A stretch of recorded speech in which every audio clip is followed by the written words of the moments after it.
자, 그래서 이 할례가 신약에 와서 누가복음 1장 59절 세례 요한이 태어났을 때에도 8일이 되매 아이를 할례하러 와서 세례 요한은 할례하러 와서 부친의 이름을 따라 사가랴라 하고자 하더니 그 모친이 대답하여 가로되 아니라 요한이라 할 것이라 하매 저희가 가로되 내 친족 중에 이 이름으로 이름한 이가 없다 하고 그 부친께 형령하여 무엇으로 이름하려 하려는가 물으니 저가 서판을 달라 하여 그 이름을 요한이라 쓰매 다 기이 여기더라. 이에 그 입이 곧 열리고 혀가 풀리며 말을 하여 하나님을 찬송하니. 이게 무슨 얘기예요? 부친께 세례 요한의 아버지 사가랴에게 이름을 다른 사람들이 그 모친이 아이를 낳고 나서 요한이라고 하라고 그러니까 친족 중에 집안 식구들이 모여가지고 요한이라고 한 사람이 없다. 샤가랴의 아들은 뭐가 돼요 또? 또 샤가랴가 될 수도 있죠. 그런데 왜 쓸데없는 이름을 또 만드느냐? 요한이라고 하면 안 된다 그러니까 그 부친께 형용하여 무엇으로 이름하려 하려는가 물으니 저가 서판을 왜 말하는 게 형용이에요? 보디랭귀지 쓴 거예요. 눈짓, 발짓, 손짓으로. 그래서 아버지 샤가랴가 왜 말을 안 하고 서판을 다 서판이 뭐예요? 서판이. 옛날에는 종이나 볼펜이나 이런 게 없었어요. 그러니까 글씨를 쓸 수 있는 널빤지 있죠. 그게 서판이었어요. 그래가지고 뭐라고 했느냐? 이름을 뭐라고 썼다? 요한이라 쓰라. 그러니까 입이 열리고 혀가 풀리고 하나님 찬양했어요. 그러면 샤가랴가 벙어리였었어요 원래? 왜 그랬어요? 그럼 하나 물어봅시다. 꿀먹은 벙어리의 유래는 언제부터 시작해요? 샤가랴부터인데 왜 꿀먹은 벙어리가 그거부터 유래해요?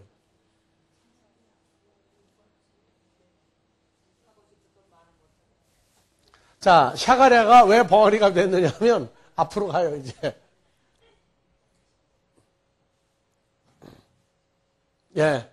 자, 엘리사벳이 수태를 못함으로 저희가 무자하고 두 사람이 그러니까 나이 많이 먹어가지고 늦둥이 낳는데 늦둥이 중에 늦둥이가 또 누구예요?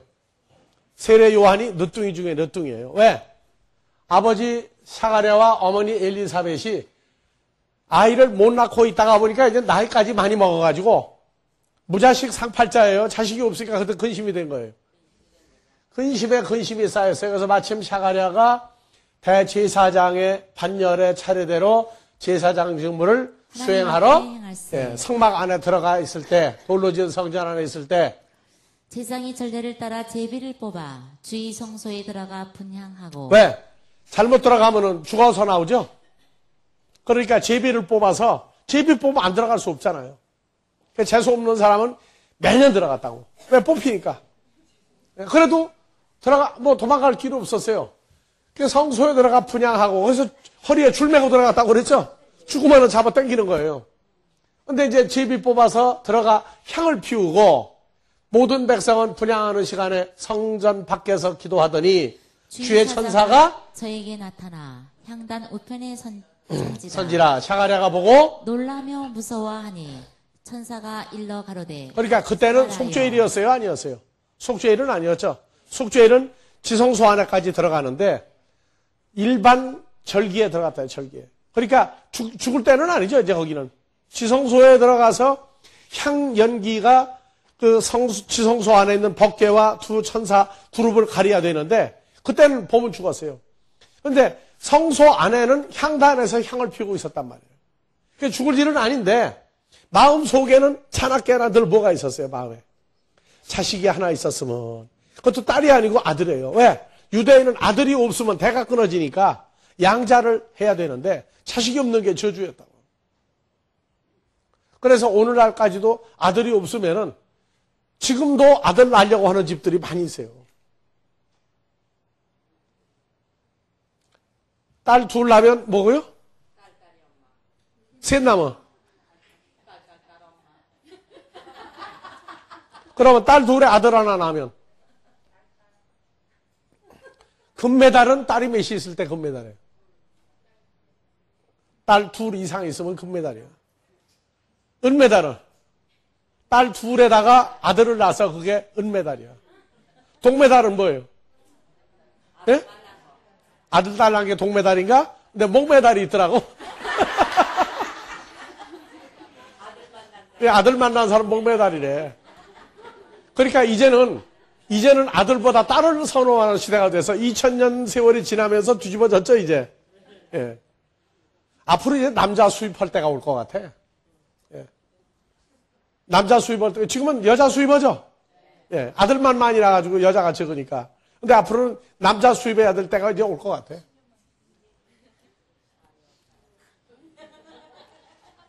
자, 그래서 이 천사가 나타나서 그 샤가랴에게 뭐라고 그랬느냐? 야, 무서워 말라. 내 간구함이 들린지라. 시간만 정해서는 기도가 아니에요. 이거는 아주 마음에 맺혔어요. 그러니까 심지어 그 성소 안에 향을 피우면서도 야, 아들 하나 있었으면 하는 소리가 그 천사가 들은 거예요. 자, 내 아내 엘리사벳이 네게 아들을 낳아 주리니 그 이름을 요한이라 하라. 이미 천사가 이름을 지어줬죠. 그래서 오늘날도 자식 낳기 전에 아들이면 이름 뭐, 딸이면 뭐 미리 장명을 해놓죠. 예. 자, 그래서 샤가랴 너도 기뻐하고 즐거워할 것이요 많은 사람도 요한의 태어남을 기뻐하리니 이는 요한이 주 앞에 큰 자가 되며 포도주나 소주를 마시지 아니하며 모태로부터 성령의 충만함을 입어 이스라엘 자손을 주 곧 저희 하나님께로 많이 돌아오게 하겠음이니라. 저가 또 엘리야의 심령과 능력으로 주 앞에 가서 아비의 마음을 자식에게 거스리는 자를 의인의 슬기에 돌아오게 하고 주를 위하여 세운 백성을 예비하리라. 만약에 이 일을 안 하면 어떻게 한다고 그랬어요? 말라기에선 뭐라고 그랬어요? 하나님이 징벌을 가한다고 그랬어요. 자, 18절. 샤가랴가 천사에게 이르되 내가 이것을 어떻게 알리요? 내가 늙고 아내도 나이 많으니이다. 뭐라고 그랬어요? 아니 어떻게 지금이 다 늙어가지고 내 마누라 엘리사벳이 어떻게 자식을 낳을지 그거 어떻게 믿습니까? 나도 이미 늙었고 아내도 늙었는데 그런 소리 하지 마시라고. 그걸 기도를 왜 했어? 천사가 대답하여 가로되 나는 하나님 앞에 섰는 가브리엘이라. 이 좋은 소식을 전하여 내게 말하라고 보내심을 이번에 보라. 이 일 내 아내가 요한을 낳아서 이름을 요한이라고 인정할 때까지 내가 병아리가 되어 능히 말을 못하리니 이는 내 말을 내가 믿지 아니함이오니와 때가 이르면 내 말이 이루리라 하더라. 꿀 먹은 벙어리가 뭐예요? 하나님 말씀에 꿀 같다고 그랬죠? 천사의 말을 듣고도 안 믿었으니까 꿀 먹은 벙어리가 여기서부터 시작을 했다고. 그러니까 여러분들 하나님 말씀 제대로 못 믿으면 지금 세례 요한의 아버지가 얼마 동안 벙어리가 되세요? 예, 흔히 10달이야, 10달. 10달 동안 벙어리가 되세요. 여러분들 하나님 말씀 못 믿고 기도하다가 불신하면 벙어리가 될 가능성이 있어요, 없어요? 이제? 자, 그래서 태어났더니 관례로 57절에 가니까 뭐를 했어요? 엘리사벳이 해산할 기한이 차서 아들을 낳으니 이웃과 친족이 주께서 저를 크게 긍휼히 여기심을 듣고 함께 즐거워하더라.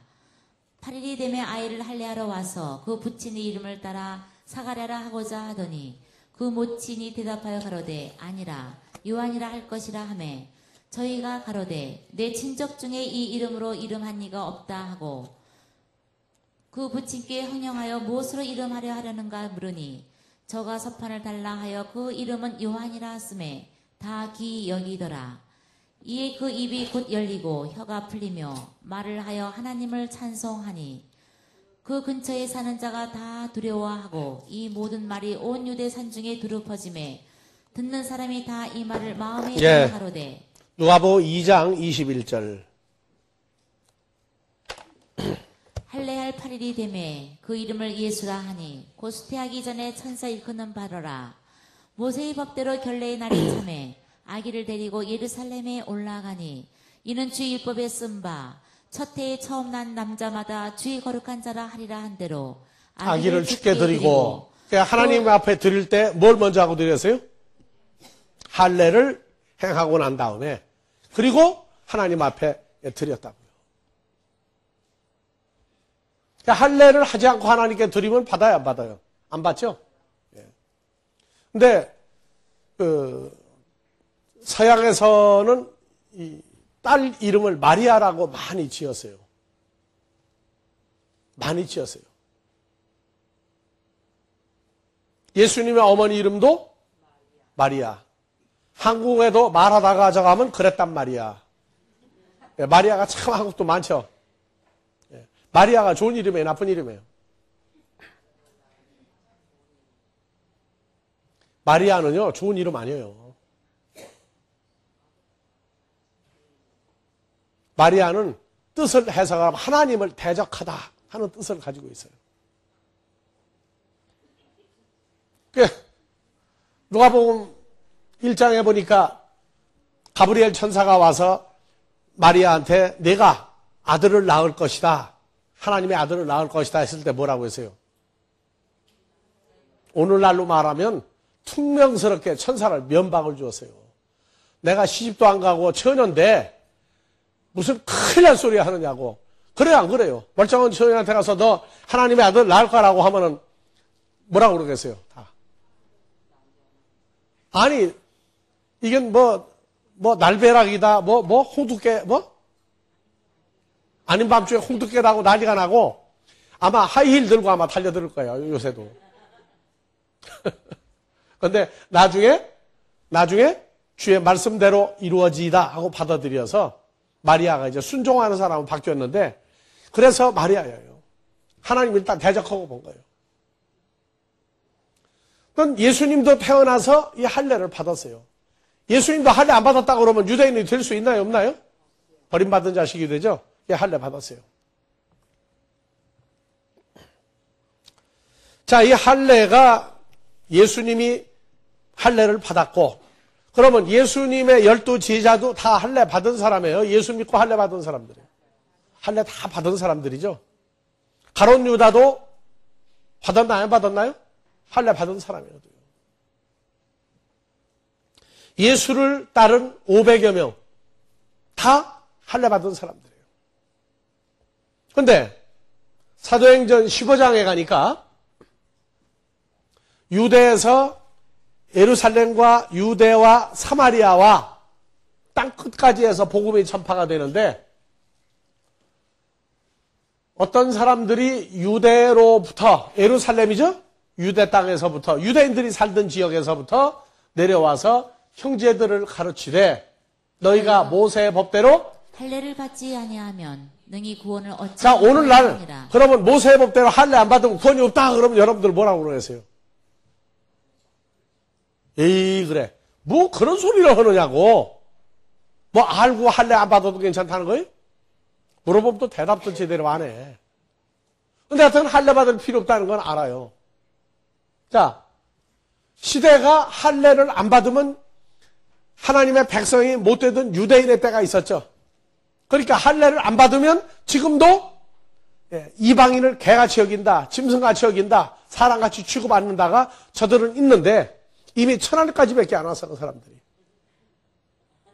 그러니까 천안 지나서 기찻길이 있다는 걸 인정 안 하는 거예요.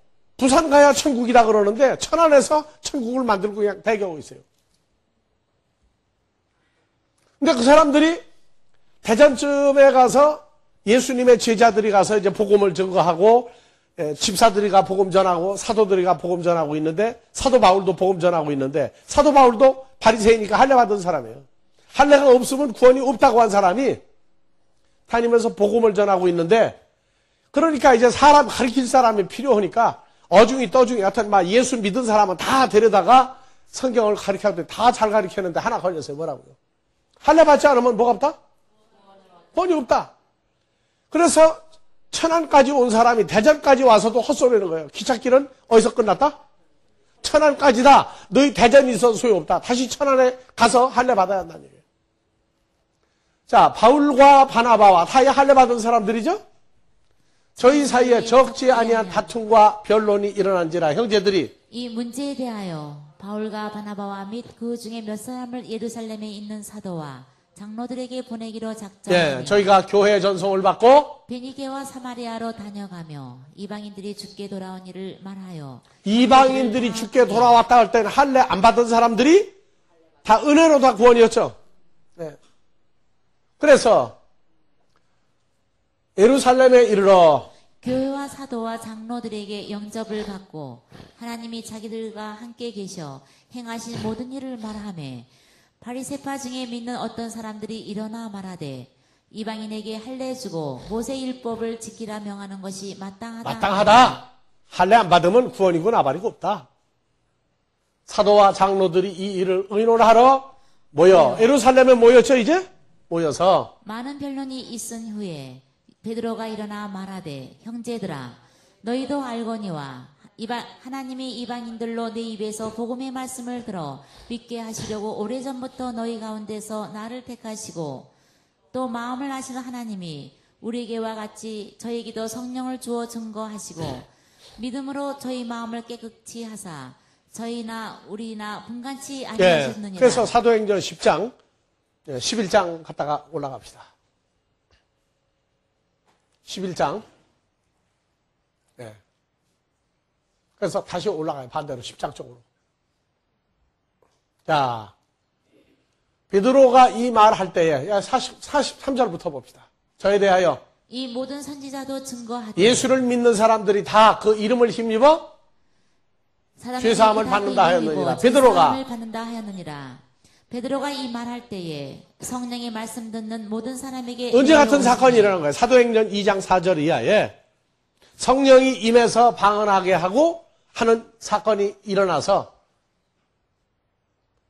모든 사람에게 성령이 내려오니까 베드로와 함께 온 할례 받은 신자들이 이방인들에게 거룩한 성령을 부어주심을 인하여 논라니 이는 방언을 말하며 하나님이 높임을 들음이러라. 이에 베드로가 가로되 이 사람들이 우리와 같이 성령을 받았으니 누가 능히 물러 바티조를 줌을 금하리오 하고 명하여 예수 그리스도의 이름으로 세례를 주라 하니라. 저희가 베드로에게 수일 더 요하기를 칭하니라. 그래서 11장 1절 유대에 있는 사도들과 형제들이 이방인들도 하나님 말씀을 받았다 함을 들었더니 베드로가 예루살렘에 올라갔을 때에 무할례자들이 힐난하여 가로되 내가 무할례자의 집에 들어가 함께 먹었다 하니. 자, 그래서 사도행전 15장 9절 믿음으로 저희 마음을 깨끗이 하사 저희나 우리나 분간치 아니하셨느니라. 8절 다시 갑시다. 또 마음을 아시는 하나님이 우리에게와 같이 저에게도 성령을 주어 증거하시고 믿음으로 저희 마음을 깨끗이 하사 저희나 우리나 분간치 아니하셨느니라. 10절 그런데 지금 너희가 어찌하여 하나님을 시험하여 우리 조상과 우리도 능히 매지 못하던 멍에를 제자들이 목에 두려느냐.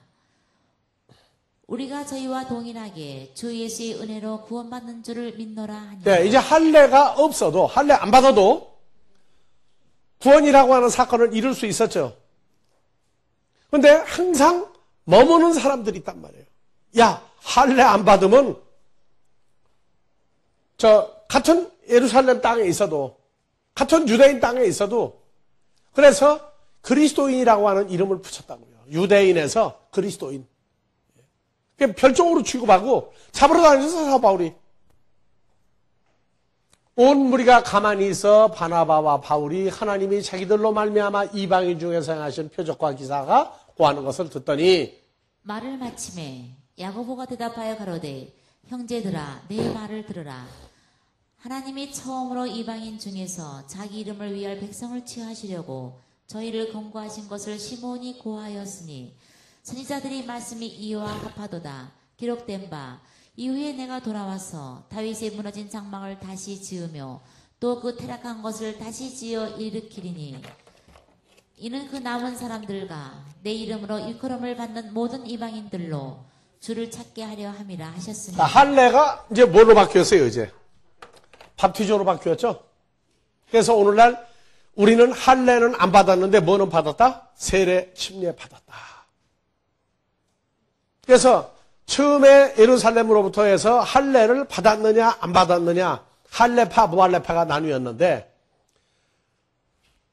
베드로로부터 시작해서 세례 주는 사건으로 변하면서 할례라고 하는 단어가 없어졌는데 지금도 중동에 있는 유대들은 할례 안 받은 건 개 같은 이방인이다. 이렇단 말이에요.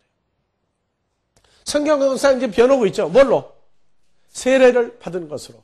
그게 오늘날 지구상의 기독교는 이제 할례를 받았느냐 안 받았느냐 따지면은 뭐예요, 저거는? 중동에 있는 유대인이에요. 이제는 세례 받았느냐 다 같이 침례 받았느냐. 그래서 세례파 침례파가 나뉘었어요.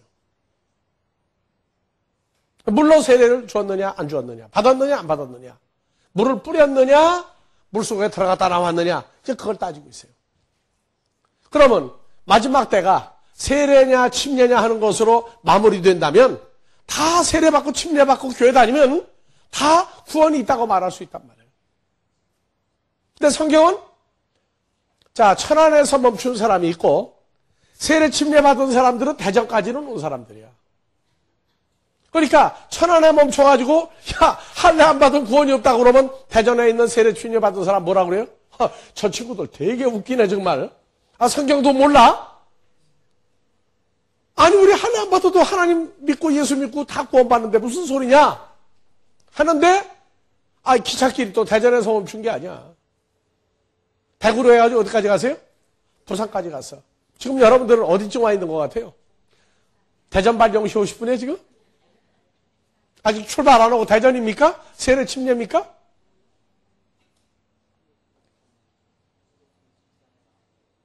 그래서 우리가 이 시대의 변화가 일어나고 있는 걸 알아야 되는데 모른단 말이에요. 모르고 내가 믿고 있는 이게 전부 다 해서 천안에서 머무른 사람, 대전에서 머무른 사람.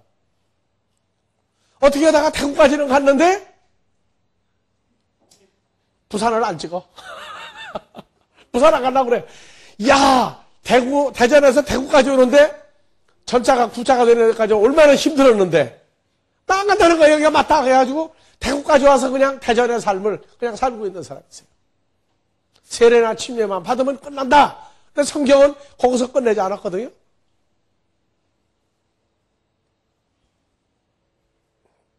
자, 그래서 예수님 당시에서부터 이제 할례가 없어졌죠? 사도행전 당시에서. 사도행전 15장은 아주 굉장히 중요한 데예요. 그래서 할례가 없어지고 완전히 밥티스마, 세례 침례로 완전히 바꿔버린 데가 로마서 15장, 사도행전 15장이에요. 그리고 이제 로마서를 가니까 로마서 2장 25절에서 29절 갑니다. 내가 율법을 행한즉 할례가 유익하나 만일 율법을 범한즉 내 할례가 무할례가 되었느니라. 그런즉 무할례자가 율법의 제도를 지키면 그 무할례를 할례와 같이 여길 것이 아니냐. 또한 본래 무할례자가 율법을 온전히 지키면 의문과 할례를 가지고 율법을 범하는 너를 판단치 아니하느냐. 28절 대저 표면적 유대인이. 누가 봐도 유대인이구나 하는 유대인이 이제 유대인이 아니고 표면적 다 겉으로 드러나서 누가 봐도 육신의 할례를 받았다고 그래서 할례가 아니다. 자, 29절. 오직 이면적 유대인이 유대인이며 할례는 마음으로 자, 할지니. 그래서 지금 보니까 표면적인 할례, 이면적인 할례. 아니, 이면적은 나중에. 표면적인 할례. 그 다음에 유대인이 아니고 육신의 할례가 아니다. 그래서 표면적인 할례에서 뭐로 바뀌었어요? 이면적 할례로 바뀌었어요.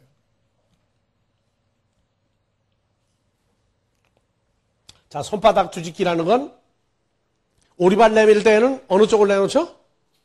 손바닥 내놓죠? 그러면 손등은 어떻게 되세요?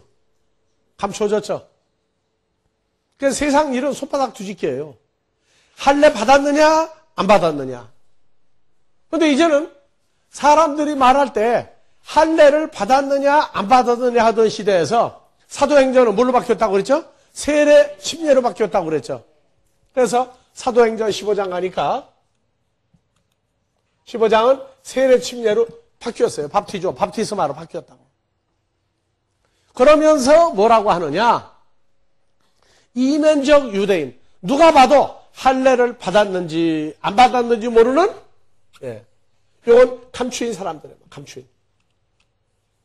감추인 할례가 있단 말이에요.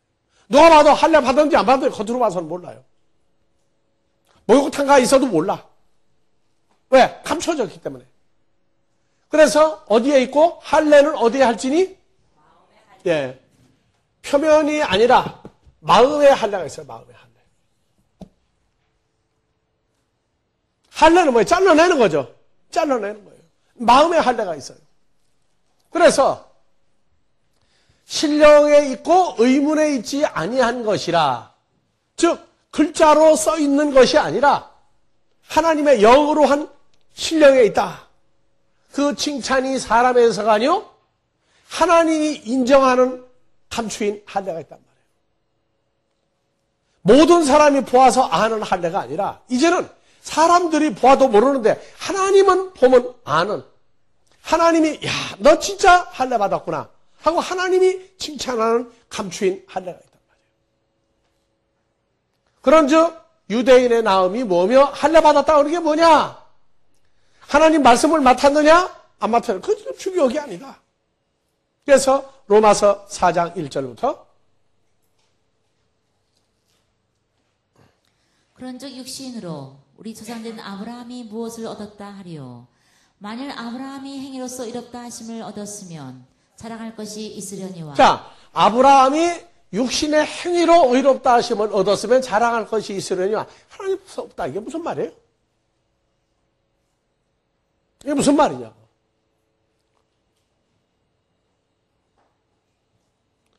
독자 이삭을 안 주니까 아브라함이 육신의 행위로 가나안 땅을 상속할 자식을 낳죠. 누구 낳았어요? 이스마엘을 낳았어요. 그래, 이스마엘을 통해서 하늘의 별 같은 존재가 나왔다 하면 행위로 아브라함은 옳다 그 말이야. 그런데 자랑할 게 있을 텐데 하나님 앞에서 없다. 왜? 아브라함의 육신의 씨 이스마엘을 통해서 하늘의 별을 만들거나 가나안 땅을 주겠다고 하는 말은 한 적이 없단 말이에요. 그러니까 아브라함이 이스마엘을 낳아놓고 누구하고? 하가와 함께 누구를 데리고? 이스마엘을 데리고 아브라함, 사라, 하가, 이스마엘 네 식구를 앉혀놓고 우리 참 정말 이제는 하나님의 뜻대로 가나안 땅을 소유하고 하늘의 별 같은 사람 이스마엘 너 때문에 이제 됐다고 하셨는데 하나님 뭐라고 했어요? 대답도 안 했어요. 식구동해가지고. 그리고 이삭이 15살 됐을 때에야 누굴 태어나게 했어요? 독자 이삭 태어나게 했어요. 독자 이삭을 태어나게 하니까 하나님이 인정을 해가지고 사라가 뭐라고 그랬어요? 이야, 내 남편 나이 100살에 아들을 얻다니 하나님이 나 여자를 기쁘게 했구나. 자, 성경이 무엇을 말하느냐? 아브라함이 하나님을 믿음에 이것이 저에게 뭘 믿으니까? 하늘의 별 같은 후손을 육신의 씨 이스마엘이 아니라 이삭을 통해서 하나님의 나라, 하나님의 의가 별들이 이루어진다는 것을 믿음에 이것이 저에게 의로 여긴 바 되었느니라. 일하는 자에게 그 싹을 은혜로 여기지 아니하고 빛으로 여기거니와 이를 아니할지라도 경건치 아니한 자를 의롭다 하시는 이를 믿는 자에게는 그의 믿음을 의로 여기시나니 6절 이러한 것이 없이 하나님께 의로 여기심을 받는 사람의 행복에 대하여 다윗이 말한 바 아브라함 이런 거 아무것도 없어요. 그냥 하나님이 하늘의 별 같은 후손을 만들겠다 한 그것만 믿었더니 아브라함이 의로운 자가 됐어요. 의로운 자. 그래서 하나님께 의롭다 의인이라고 여기심을 받는 사람의 행복은 다윗이 뭐라고 그랬느냐? 불법을 사하심을 받고 그 죄를 가리우심을 받는 자는 8절. 있고 주께서 그 죄를 인정치 아니하실 사람 그 죄가 뭐예요? 아브라함의 죄가. 있도다. 아브라함의 죄를 가리워줬어요. 아브라함의 죄를 인정치 않는 사람은 복이 있다. 뭐냐? 이스마엘을 만들어냈잖아요. 그 죄란 말이에요. 죄. 하나님 언약을 어겨서 죄가 되는데 하나님이 그 불법을 용서해 줬고 그 죄를 덮어줘 버렸어요.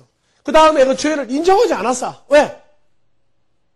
아브라함은 결국 하나님이 약속한 대로 하나님에 의해서 이삭을 낳아서 이삭을 하늘의 별 같은 후손을 만드는 제1대 후손으로 인정을 했기 때문에 다윗이 바라다 보니까 아브라함 한 게 뭐 있어요?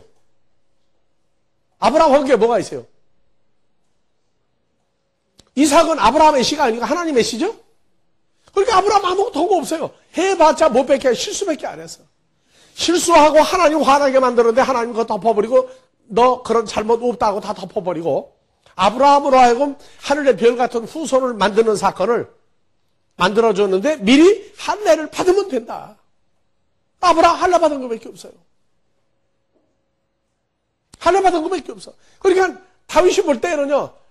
이걸 보고 우리말로 쉽게 성취한 걸 뭐라고 그래요? 누가 떡 먹기야? 그 정도는 누가 못하느냐 그 얘기야. 다윗은 왕 되려고 얼마나 도망다녔어요? 얼마나 도망을 다니는지 안 죽으려고. 죽을 고생, 살 고생, 별 고생 다 해가지고 왕이 됐는데 아니 아브라함을 자기가 쭉 보니까 이거는 누가 떡 먹기야? 그냥 공짜로 그냥 의인돼 버렸어요. 여러분들은 어때요? 누가 떡 먹기 했어요? 안 했어요? 그래도 할 말이 많아. 내가 얼마나 몇 년 동안을 내가 지금 뭐 하고 있는데 내가 어떻게 했는데 누워 떡 먹기가요 해석이 잘못돼서 그래. 벌러덩 둘러넣어서 먹는 떡을 알고 있는데 유대인들은 벌러덩 둘러넣어서가 아니죠. 어떻게 먹었어요? 자, 모르는 사람은 서양 영화 어떤 거 보면 돼요? 배너 또 코바데스 도미네 그 두 가지 영화를 봐봐요. 그 당시 로마 사람들은 놓고 비스듬히 기다가 이래가지고 먹었죠? 이게 누워 떡 먹기야. 이거 의미를 모르는 사람은 가만히 생각을 해보니까 누워 떡 먹기 너 먹어봐라 얼마나 힘들어 그러고 앉았어요. 그러니까 전달이 잘못되면은 번호성 들어놔가지고 먹는 줄 알고 감나무 밑에 뭐 무슨 감 떨어지길 치다 먹을 때 땡감 떨어져 이맛 바뀌어졌다고? 그것도 들어놓아져. 아니라고. 옆으로 비스듬히 기댄 걸 누워 떡 먹기라고 그래. 누워 빵 먹기야. 그땐 빵이 없었으니까 떡으로 바꿨는데 하여튼 옆으로 비스듬히 기댄 떡을 먹든 빵을 먹든 잘 들어가잖아요. 시정을 좀 해주고 지나가야지. 자, 그래서 주께서 죄를 인정치 아니할 아브라함, 주께서 죄를 인정하지 아니할 하나님의 아들들은 다 복이 있다. 자, 그런즉 이 행복이 할례자에게뇨 혹 무할례자에게도뇨 대저 우리가 말하기를 아브라함에게는 그 믿음을 아브라함을 보고 아브람에서 아브라함으로 고쳤죠. 창세기 17장에 아브라함으로 고쳤어요. 근데 뭐라고 그랬어요? 아브라함을 보고 자, 쭉 올라가 봐요. 너는 무엇의 근원이라고 그랬어요? 창세기 12장이죠, 복의 근원은. 예, 12장 1절서부터 봅니다. 여호와께서 아브라함에게 이르시되 너는 너희 본토 친척 아비집을 떠나 내가 네게 지시할 에레츠로 가라. 내가 너로 큰 민족을 이루고 네게 복을 주어 내 이름을 창대케 하리니 너는 복의 근원이 될지라. 예, 너를 축복하는 자에게 내가 복을 내리고 너를 저주하는 자에게는 내가 저주하리니 땅의 모든 족속이 너를 인하여 복을 얻을 것이니라. 그래서 이 복을 잘못 해석을 하면 복음도 이 복을 갖다가 만들어가지고 육신의 오복으로 바꿔버렸어요. 너는 복의 뿌리가 된다. 무슨 복의 뿌리예요? 무슨 복의 뿌리가 돼요? 너는 복의 근원이다. 뿌리다. 너를 축복하는 자에게 내가 복을 내리고 너를 저주하는 자에게 내가 저주하리니 땅의 모든 족속이 너를 인하여 복을 얻을 것이다. 모든 족속이 누구예요? 아브라함의 후손이 된 사람들이 받는 복이죠. 무슨 복이에요? 하늘의 별 같은 하나님의 아들이 되는 복이에요. 그 복의 뿌리인데 그냥 육신적인 복의 뿌리, 육신으로 가버렸어요. 아니, 존재가 누군지를 모르고 세상 거 복만 누리면 뭐가 되는 거예요, 그거요? 먼저 자기 존재, 하나님의 은혜를 배우고, 아브라함이 하늘의 별 같은 후손, 하나님이 만드는 걸 인정한 게 의인이고 그게 아브라함의 복이 됐구나. 저주하는 자가 뭐가 저주냐? 하늘의 별 같은 하나님의 아들이 나온다는 걸 무시해버리면 그것도 저주하는 거예요. 너를 복주는 자, 하나님의 능력이 내게 믿음을 통해서 그대로 하늘의 별 같은 후손이 나오는구나. 그래서 그 사람을 축복할 때 그거는 하나님의 복을 준단 말이에요. 뭐 욕하고 싸우고 지지고 볶고 거짓말하고 다니고 저주한다. 그런 저주하고 달라요. 니까짓 게 무슨 하늘의 별 같은 후손이 나온다고 믿느냐? 내가 무슨 하늘의 별이냐? 하고 얘기하면은 그건 저주를 퍼붓는 거란 말이에요. 그래서 우리는 그 찬송가를 부르죠. 나는 비록 부족할지라도. 그래서 우리가 여기 다 똑똑하고 잘나고 행위로 하나님 앞에 나는 떳떳합니다 하고 얘기할 사람이 있어요? 부족해도 하나님은 너는 바로 복둥이다 그 말이야. 아브라함이 말한 하늘의 별 같은 후손 됐으니까 너는 복이 있다. 그거면 돼요. 그러면 나머지 모든 것을 다 감싸서 처리해 주시는 날이 있어요. 하나님은 사랑은 오래 참고, 오래 참고 뭘 참아줘요? 성경대로 되어진 아들이 될 때까지 참아주시는 거예요. 그래서 부족하다 할지라도 뭐가 부족하냐? 사람으로 봐서 부족한 것은 하나님이 지금 덮어주고 있는 때가 있어요. 그리고 하늘의 별 같은 아들이 됐다고 하는 것이 자기 존재화된 사람은 이미 복을 받고 그 복을 또 나가는 거예요. 그러면 아브라함의 믿음이 계속 전파가 되는 거예요. 그 누가 왔어요? 갈라디아 3장 16절에 누가 왔어요? 아브라함이 마태복음 1장에 수많은 후손들이 있었지만 이 약속들은 아브라함과 그 자손에게 말씀하신 것인데 여럿을 가리켜 그 자손들이라 하지 아니하시고 오직 하나를 가리켜 내 자손이라 하셨으니 예, 곧 예수 그리스도가 태어났을 때 하늘의 별 누구예요? 1호예요. 1호. 하늘의 별 1호라고. 그럼 여러분들 하늘의 별 몇 번째예요? 별이 안 보이는 사람은 옆 사람이 한 방 되게 쥐어 박아야 돼. 그럼 뭐가 보여요? 무슨 별?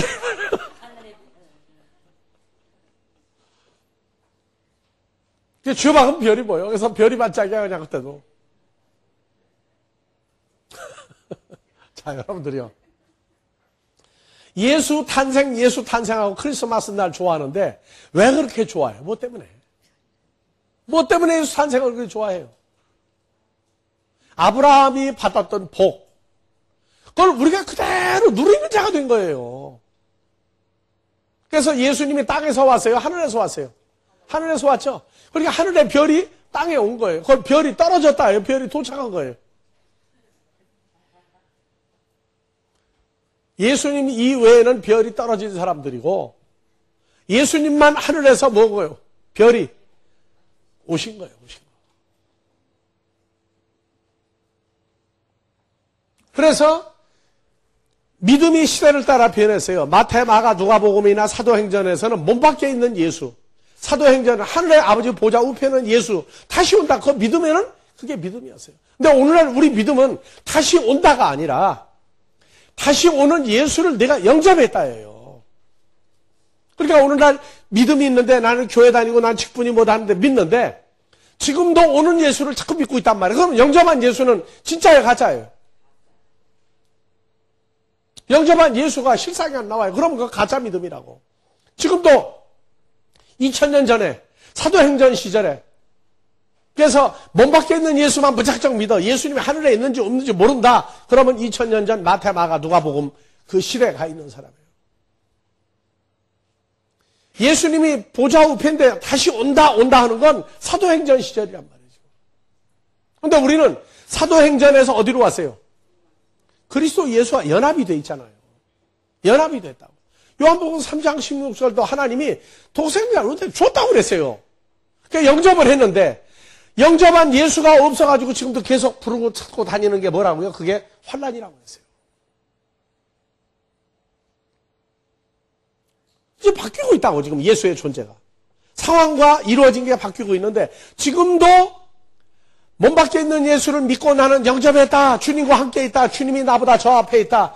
내가 예수 잘 믿으면 예수님 뒤꿈치가 보이고 주님이 가고 발걸음도 보인다. 근데 내가 좀 해찰 부리고 신앙생활도 좀 더티하게 하고 성경 공부도 덜 하고 교회도 빼먹고 뭐 돈도 띄어먹었더니 예수님 안 보이는데 저 앞에 가고 있다는 거예요.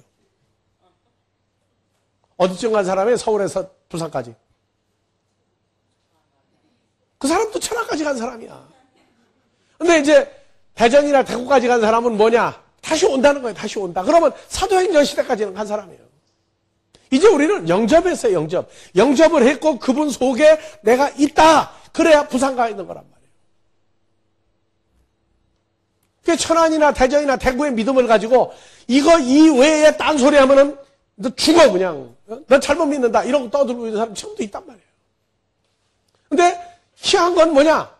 자기들은 영접을 했대요. 예수 안에 있대요. 얘 어디 있느냐? 내가 예수 안에 있대. 근데 기도할 때 문제가 터지면 어디로 이제 헤매고 찾으러 다녀. 그럼 그건 뭐라고 그래, 그거 보고 이제. 대전이나 천안에서 부산을 지금 헤매고 다니는 거라고. 부산 가면 만나나요? 머리가 고정이 됐는데 부산 가도 못 만나요. 시대가 변하고는 엄청난 변화를 알아야 되는데 이게 기가 막힌 게 뭐냐? 자기도 영접을 했대요. 예수 안에 있다고 자꾸 그래요. 그러고 예수 안에 가리키면 그거 나도 알고 있는데 그거 뭐로 가리키느냐고 또 그래요. 이 정도쯤 되려면 기가 막히는 정도가 아니요. 자기 다 한대요. 다 한대. 나 예수 안에 있다고. 그래서 왜 그러면 기도하고 구할 때는 그렇게 헤매고 쌀쌀 돌아다니느냐고 얘기하면 자존심 상할 테고. 또 상처 입히면 안 만나려고 그래요. 또 저 건드렸다고. 그러니까 꿀먹은 버려. 이제 나도 이제 그때부터는. 그러냐고. 그렇네요. 그리고 거기서 또 진행을 해. 혹시나 살살 끌어가지고 부산으로 갈 길이 있는가 싶어서. 나가보세요 지금. 할례는 중도에 가면 있어요. 세례 침례는 전 세계가 세례 침례예요. 그리고 몸 밖에 있는 예수 다시 온다 이건 얘기하는데 영접한 예수로 가면은 또 깜깜한 소식이에요. 그러니까 차라리 말이나 하지 않으면 좋아. 예수 안에 있다.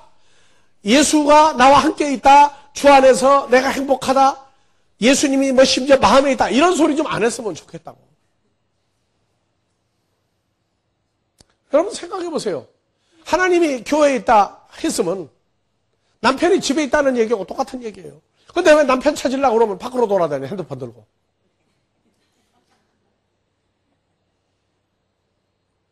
약이 다 떨어질 때까지 찾아다녀. 남편은 어디 있는데? 어느 집에 있는데? 자기하고 하나님의 집에 같이 있잖아요.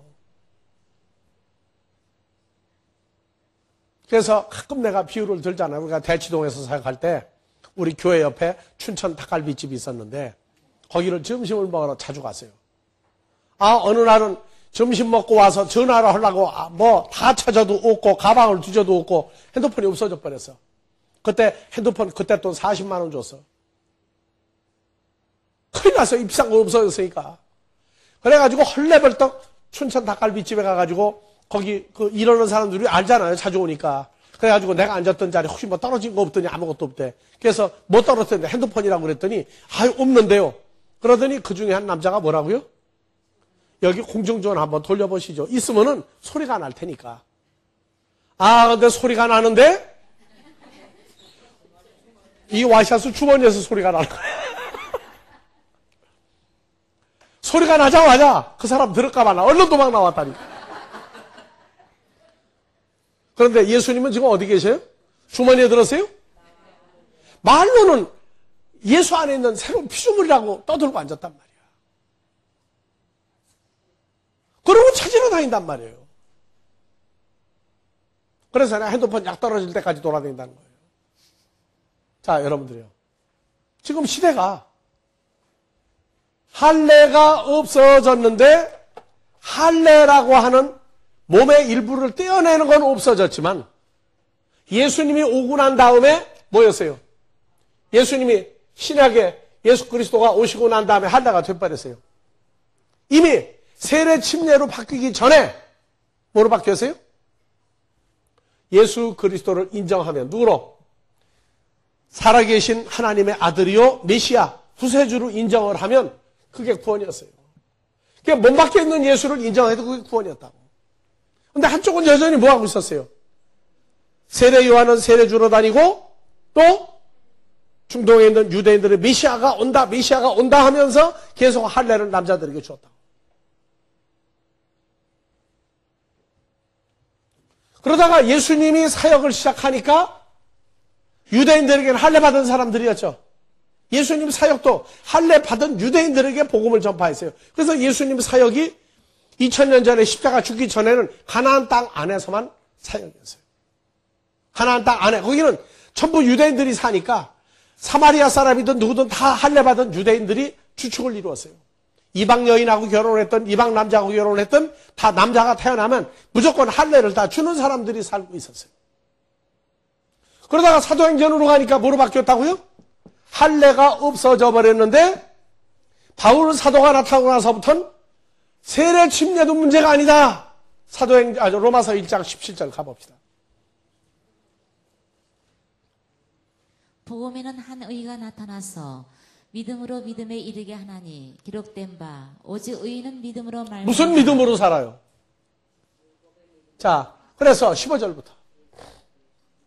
그러므로 나는 할 수 있는 대로 노마에 있는 너희에게도 복음 전하기를 원하노라. 네, 10절부터 읽으세요.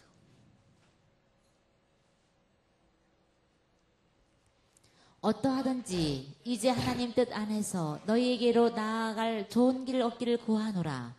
내가 너희 보기를 심히 원하는 것은 무슨 신령한 은사를 너희에게 나눠주어 너희를 경건케 하려 12절 이는 곧 내가 너희 가운데서 너희와 나의 믿음을 인하여 피차 아니함을 얻으려 함이라. 14절로 갑시다. 헬라인이나 야만이나 지혜 있는 자나 어리석은 자에게 다 내가 빚진 자라. 그러므로 나는 할 수 있는 대로 노마에 있는 너희에게도 복음 전하기를 원하노라. 17절 복음에는 하나님의 의가 나타나서 믿음 안에서 믿음으로 이르게 하나니. 그래서 하나님의 의를 얘기한 게 하나님의 의가 복음이었어요. 그런데 고린도전서 1장 16절에서부터 봅시다. 내가 또한 스데바나 집 사람에게 바티조를 주었고 세례 침례를 주었고 다른 아무에게 바티조를 주었는지 알지 못하노라. 17절 그리스도께서 나를 보내심은 바티조를 세례 전케 하려 침례를 하심이 전파하고 다니라고 하심이 아니요 오직 복음을 전케 하려 하심이니 말의 지혜로 하지 아니함은 그리스도의 십자가가 헛되지 않게 하려 함이라. 그래서 복음은 그리스도의 십자가하고 연결이 돼 있어요. 그러니까 사도 바울이 세례 침례를 주러 다니던 시절에서부터 로마서 고린도전서로 오니까 나 이제 세례 침례 주러 온 사람 아니다 하고 딱 잘라버렸어요. 그럼 지금 시대는 복음 전한다고 그래. 복음 전한다고. 복음 전하는데 뭐 안 받으면 안 돼요. 세례 침례 안 받으면 복음이 없다고 그러죠. 구원을 받는데 예수 믿고 구원 받는데 세례 침례 안 받으면 구원이 없다야. 심지어 목사 안수 받는데 집사 증명을 띄워주는데 장로 전도사 어디 가서 시험 보는데 다 못 띄우라고 그래. 세례증서 침례증서 줘야 돼요. 그래서 세례 침례 안 받으면 구원이 없다는 건 지금 어디 시대가 있는 거예요? 사도행전이라. 성경은 지금 로마서 고린도전서 고린도후서 갈라디아서 해가지고 바울 서신의 시대에 와 있는데 지금 도중 하차하고 거기서 세례 침례만 받으면 나는 교인이고 나는 천국 간다 이러고 앉았어요. 쉬었다 합시다.